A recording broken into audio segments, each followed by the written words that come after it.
하나님 아버지와 우리 주 예수 그리스도로부터 오는 은혜와 평강이 오늘 모이신 여러분과 함께 하기를 바랍니다.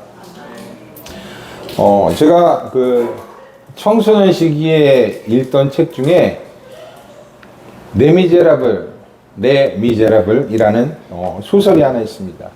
물론 원전은 내용도 복잡하고 길어서 제가 읽었던 책은 이 청소년에 알맞게 편집된 책이었어요. 제가 그 책을 읽으면서 제 기억에 가장 많이 남았던 것은 미리엘 주교에 대한 이야기였습니다. 레미제라블에서 미리엘 주교는요, 주인공 장발장을 변화시킨 사람이에요. 미리엘 주교의 그 집안은 법관의 집안이었습니다. 귀족이었고 대대로 부호였어요. 그러나 프랑스의 대혁명이 일어나자 미리엘 주교는 이탈리아로 명명하게 됩니다. 그리고 사제가 되어서 프랑스로 돌아왔고 디뉴라는 지역의 주교가 됩니다. 당시의 그 주교들은요, 많은 월급을 받았고 큰 힘을 가지고 있었습니다. 하지만 이 미리엘 주교의 삶은 달랐어요. 그는 가난한 사람을 도왔고 끊임없이 자선활동을 하면서 검소하게 살았습니다. 자신에게 주교니까 주교의 집이 주어졌을 거 아니에요. 그런데 그 큰 집 역시도 병원에 내어주고 자신은 가난한 집에서 살았습니다. 그리고 그 작은 집에 주인공 장발장이 찾아옵니다. 여러분들이 알다시피 이 장발장이라는 사람은요, 빵을 훔친 죄로 감옥에 간 사람이에요. 굶주림에 지쳐있는 7명의 조카들을 위해서 빵을 훔쳤지만 법은 장발장에게 어떤 자비도 베풀지 않습니다. 그저 가게의 창문을 부수고 빵을 훔쳤다, 이런 죄명으로 5년형을 장발장에게 부여합니다. 장발장에게는요, 과부가 된 누나와 어린 7명의 조카들이 있었습니다.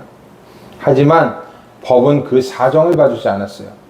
그래서 장발장은 탈옥을 계획하게 됩니다. 하지만 4번의 탈옥의 계획은 모두 실패로 탈옥이 무산이 됩니다. 그 결과 장발장은 5년형을 받고 들어갔지만 19년 동안이나 감옥 생활을 하게 됩니다. 저자인 빅토르 위고는요, 이런 장발장을 통해서 법의 냉혹함과 법의 한계, 이런 것들을 보여줍니다. 장발장은 19년이라는 수감 생활을 마치고 출소합니다. 이미 누나와 조카의 소식은 알 길이 없습니다. 게다가 사회는요, 전과자에게 냉혹했습니다. 여관에서도 식당에서도 장발장을 받아주지 않았습니다. 머물 곳을 찾아 쉴 곳을 찾아 여기저기 헤매던 장발장은 드디어 미리엘 주교 집으로 갑니다. 그리고 그곳에서 하루의 숙식을 제공받게 됩니다. 미리엘 주교는요, 전과자였던 이 장발장에게 전과자로서 대접하는 게 아니라 손님으로서 대접을 해줍니다. 미리엘 주교가 유일하게 가지고 있었던 값비싼 식기, 은으로 된 식기를 꺼냈고 그것으로 식사 대접을 합니다. 하지만 장발장은 아무런 감사함도 느끼지 못합니다. 19년 동안이나 수감 생활을 한 장발장에게 남아있는 것은 사회에 대한 증오, 자신이 왜 이렇게 됐는가 라는 이 처지에 대한 비관만이 남아있었어요. 그래서 장발장은 그 은식기를 보고 욕심이 발동했고 그 은식기를 훔쳐서 새벽에 달아납니다. 하지만 얼마 지나지 않아 장발장은 경찰에게 잡힙니다. 그리고 경찰과 함께 미리엘 주교 집으로 옵니다. 자, 이제 주교의 증언만 있으면 전과자인 장발장은 평생 감옥에서 자신의 인생을 보낼지도 모릅니다. 이런 상황 속에서 미리엘 주교는요, 큰 은혜를 베풉니다. 은으로 된 모든 식기는 자신이 준 것이다 라고 경찰에게 말해줍니다. 경찰이 돌아간 뒤 미리엘 주교는요, 장발장에게 은촛대까지도 건네줍니다. 그리고 이렇게 말해요. 올바른 사람이 되기 위해, 정직한 사람이 되기 위해 이것들을 사용하시오 라고 말합니다. 이 사건은 장발장에게 놀라운 변화를 가져다 줍니다. 장발장은 회심을 하였고 19년 동안 쌓여있던 사회에 대한 증오, 미움을 버리고 새 인생을 시작하기로 마음먹습니다. 미리의 주교의 사랑이 전과자의 인생을 변화시킨 것이에요. 여기서 우리가 재미있는 것은, 한 가지 재미있는 일은 미리의 주교의 집안이 대대로 법관을 역임했던, 법을 집행했던 집안이라는 것입니다.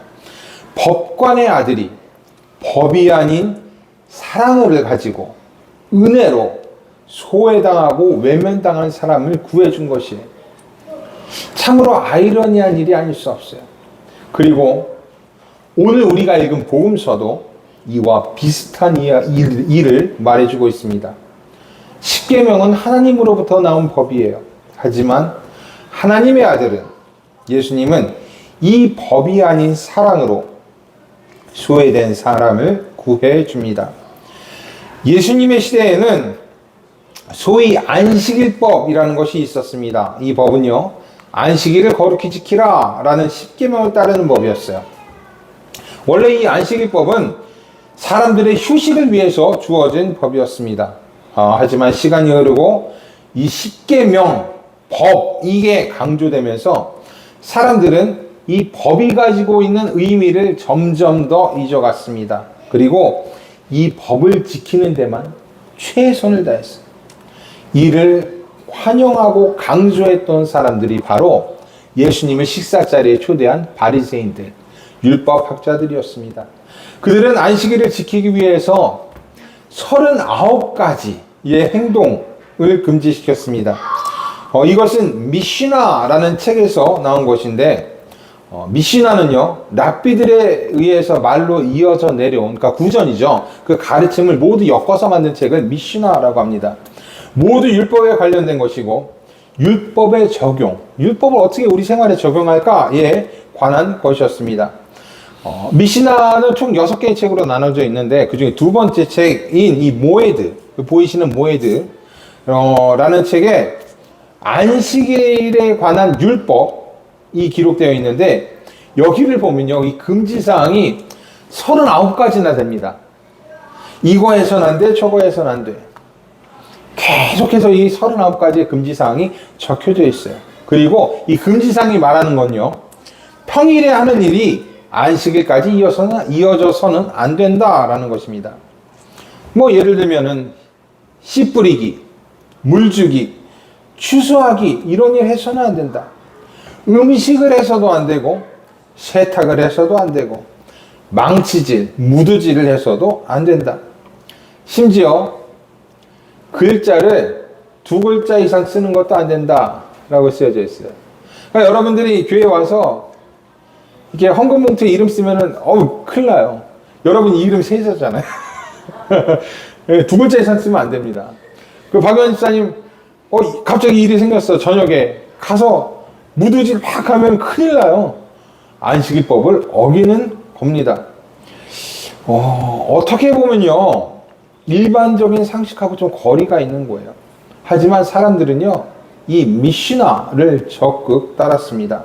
39가지 행동을 금했고, 이를 지켜야 안식일을 지키는 것이다 라고 생각했어요. 그리고 그 결과 사람을 위해 주어진 안식일은요, 사람을 구속하고 압박하는 법이 되고 말았어요. 아무리 필요한 일이라고 할지라도 안식일에는 절대로 할 수가 없었기 때문에 그래요. 이런 안식일에 예수님은 한 지도자의 집에 초대를 받으셨습니다. 그리고 그곳에서 빵을 띄어요. 그럼 그 빵은 언제 만들었을까요? 안식일에 만든 빵이 아니죠. 그 전날에 모두 만들어서 준비해 놓은 빵입니다. 그리고 그 빵을 떼러 간 그곳에서 수종병 걸린 사람을 만나게 됩니다. 수종병, 제가 아까 어린이 설교 때 뭐라고 했죠? 심장이나 신장에 문제가 있어서, 그러니까 혈액에 물이 많이 차는 병이에요. 그러니까 몸이 막 붓는 그러한 병입니다. 바리새인의 집에 왜 수종병 환자가 있었는지는 뭐 기록되지 않아서 저도 잘 모르겠습니다. 하지만 오늘의 복음서 1절에 그들이 엿보고 있더라 라는 말이 쓰여져 있는 걸로 봐서 아마 바리새인들이 예수님을 책잡기 위해서, 예수님의 율법 어기는 거 그거 사람들에게 보여주기 위해서 수종병 환자를 그 자리에 데려다 놓은 것 같습니다. 이를 본 예수께서 이 모인 율법학자들과 바리새인들에게 이렇게 묻습니다. 안식일에 병 고쳐주는 것이 합당하냐 아니하냐. 이 물음에 누구도 대답하지 않습니다. 이 모두가 다 이 예수님이 율법을 어기게 하기 위한 덫이기 때문이에요. 혹여 자신들이 뭐 하나 잘못이라도 대답한다면 자신들의 계획이 무산될 수 있기 때문에, 예수님이 덫에서 빠져나갈 수 있기 때문에 그들은 아무런 대답을 하지 않았던 것입니다. 그러자 예수님은요, 수종병 든 사람을 그냥 그 자리에서 고치십니다. 안식일에 일을 하신 것이고 분명히 안식일법을 어기신 것입니다. 예수님 스스로 그들이 설치해 놓은 덫 안으로 들어간 것이에요. 그리고 그들의 덫 안에서 예수님은 이렇게 묻습니다. 너희 중에 누가 그 아들이나 소가 우물에 빠졌으면 안식일에라도 곧 끌어내지 않겠느냐? 라고 말씀하세요. 율법을 지키는 것을 최선으로 여기는 사람들. 그래서 예수님이 안식일법을 어기게 하기 위해 덫을 놓은 사람들은요, 이 말씀에 아무런 답을 할 수 없었습니다. 그런 상황에서는 누구라도 율법을 어길 수밖에 없기 때문에 그래요. 법은 법일 뿐입니다. 법은 세상의 질서를 위해서 존재하는 것뿐이지 사람 위에 있어서도 안 되고 사람을 구속해서도 안 됩니다. 인치가 없는 법치만이 존재해서는 안 된다라는 것이에요. 인정이 통하지 않는 법은 사람에게 해가 될 수밖에 없기 때문입니다. 레미제라블의 장발장 같은 사람이 계속 나오게 되는 환경은 바로 법을 중요하게 여기는 사람들이 많이 있었기 때문에 그래요. 하지만요, 이 바리새인들과 율법학자들은 율법을 지키는 것을 최고의 신앙으로 생각했습니다. 그것만이 하나님의 뜻을 잘 따르는 길이다. 그것만이 우리의 신앙이다 라고 생각했어요. 그래서 율법을 계속해서 강조했고 그것으로 자신들을 뽐냈으며 지키지 못하는 사람들을 판단하고 비난했습니다. 그리고 예수님이 안식일법을 지키지 못하도록 덫까지도 놓았던 것이에요. 모두가 내 신앙 자랑하기 위해서, 내가 얼마나 하나님 앞에서 확실한 하나님의 종인지 보여주기 위해서 그렇게 한 것이었습니다. 그런데요, 그렇게 자신의 신앙을 막 자랑하려고 했던 자들이 이 잔치에 초대받은 그 자리에서는 전혀 신앙인답지 않게 봅니다. 오늘의 복음서 7절에 이렇게 쓰여져 있어요. 청함을 받은 사람들이 높은 자리 택함을 보시고 그들에게 비유로 말씀하여 이르시되. 그러니까 청함을 딱 받은 사람들이요, 막 신앙인 척, 고고한 척, 거룩한 척 했던 사람들이 잔치 초대받은 그 자리에서는 누가 높은 자리에 앉느냐? 난 높은 자리에 앉으면 안 되는가? 그걸 놓고 저울질하고 있었다라는 것입니다. 참 신앙인이라고 자랑하던 그들입니다. 예수님보다 자기가 더 뛰어났다고 그것을 보여주고 싶어 했던 그들입니다. 그랬던 그들이 막상 초대받은 자리에서는 전혀 신앙인의 모습을 보여주지 못합니다. 서로 높은 자리에 앉기 위해 경쟁합니다. 이에 예수께서는요, 혼인잔치 이야기를 비유로 말씀하세요. 주인이 부를 때까지 가장 낮은 자리에 있지 않으면 높은 사람들이 올 때 내 자리 뺏기고 창피당할 것이다 라는 말씀이었습니다. 사람들에게 자신을 자랑하고 높은 자리를 탐하는 자들에게 너무나 어울리는 그런 말씀이었어요. 그런 자들에게 주어질 것은요, 영광이 아닙니다. 창피함이에요. 혼인잔치, 즉 하나님의 나라가 임할 때 자신의 신앙을 자랑하고 남보다 자신을 낮게 여기고 자신을 드러내기 위해 덫을 놓는 사람들은요, 모두 창피를 당할 것이에요. 빨간 얼굴로 해서 맨 뒷자리로 가서 앉게 될 것입니다. 차라리 나는 부족하다라고 생각하는 사람이 훨씬 낫습니다. 그런 자들은 하나님께서 합당한 자리로 부르시기 때문입니다. 그리고 이 일로 모든 이들의 존중과 영광을 받게 되기 때문에 그래요. 그러니까 여러분, 저도 포함해서 우리는요, 자랑하려고 해서는 안 됩니다. 보여주려고 했어도 안 돼요. 야, 내가 얼마나 좋은 신앙을 가지고 있는지, 내가 남들보다 얼마나 나은지, 내가 어렸을 때부터 얼마나 열심히 신앙생활을 했는지, 이거 남에게 보여주려고 해서는 안 돼요. 우리가 주일 성수하고 봉사하고 하나님께 봉헌하는 건요, 자랑하기 위해서 하는 일이 아니에요. 남을 판단하고 비난하기 위해서 하는 일이 아닙니다. 하나님의 은혜에 감사하기 때문에 하는 일이에요. 하나님이 우리를 부르셨기 때문에 가능한 일인 것입니다. 우리가 신앙이 된 것도 마찬가지죠. 하나님이 우리 부르지 않았으면 우리는 신앙인으로서 살지도 못했을 것입니다. 그러니까 절대로 교만해서는 안 돼요. 만일 나 정도면은 하나님의 은혜 받을 자격이 있지, 나 정도만 신앙생활 하라 그래, 이렇게 생각한다면 그거는 더 이상 나 이제 하나님의 은혜 필요 없어, 하나님의 사랑이 뭐 필요해 라는 말하고 똑같은 말이에요. 모두가요, 우리의 신앙 모두가 하나님의 은혜고 감사의 제목입니다. 우리는요, 하나님 앞에서 자랑할 게 아무것도 없어요. 그래서 우리는 이 은혜와 감사 가운데 우리의 이웃을 섬기는 것입니다. 내가 우월해서, 내가 저 사람보다 좀 더 나아서 내가 하나님의 말씀을 가지고 있으니까 섬기는 게 아니라, 하나님의 주신 은혜가 감사해서 우리 이웃을 섬기는 거예요.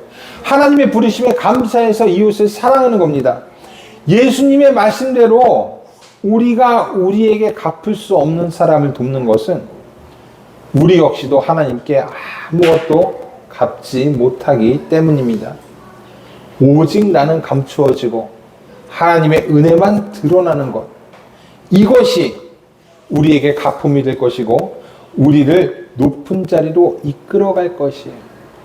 하나님이 우리에게 오시는 그날, 하나님의 나라가 우리에게 임하는 그날, 이 은혜가 우리를 구원할 것이고 이 은혜가 우리에게 복을 내려줄 거예요. 오직 은혜, 오직 사랑입니다.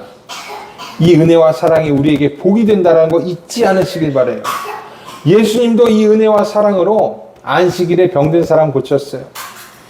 레미제라블에 나오는 미리의 주교도 이 은혜와 사랑으로 장발장 변화시켰습니다. 법이 변화시키지 않았어요.